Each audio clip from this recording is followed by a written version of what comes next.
Hvert förinni heitir, ljúfan mín? Þessi setning ekki rétt skrifuð. Förinni á að vera með 2 n-um. Íslenska liðið náði að jafna rétt í lokin. Þessi setning líka vitlaust skrifuð. Það á bara að vera 1 n í lokin. Ef við lítum á neðsta, þá sjáum við setninguna Skúli veiddi fallegan fisk neðst í kvíslunni. Fallegan á bara að vera með 1 n-i og því þessi setning ekki rétt rituð. Þá 1 setning eftir. Sjaldan hef ég séð lækinn jafn stíflaðan.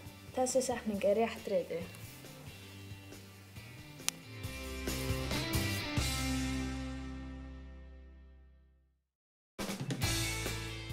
Næst næturvísveikan næ ég þér.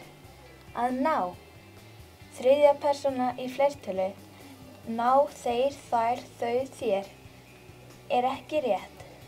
En 3. persóna í eintölu nær, hann, hún, það, þér. Það heldur ekki rétt. 1. persóna í fleirtölu. Náum við þér. Það heldur ekki rétt. En 1. persóna í eintölu.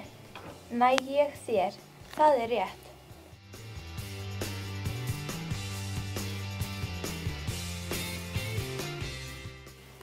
Austmenn vistuðust. Ef sögnin væri germynd myndi þetta hljóma svona. Austmenn vistuðu sig. Miðmynd endar alltaf á st og vistuðust endar einmitt á st. Miðmynd rétta svarið. En af hverju ekki þolmynd? Ef sögnin væri þolmynd þá myndi þetta hljóma álíka þessu. Austmenn voru vistaðir.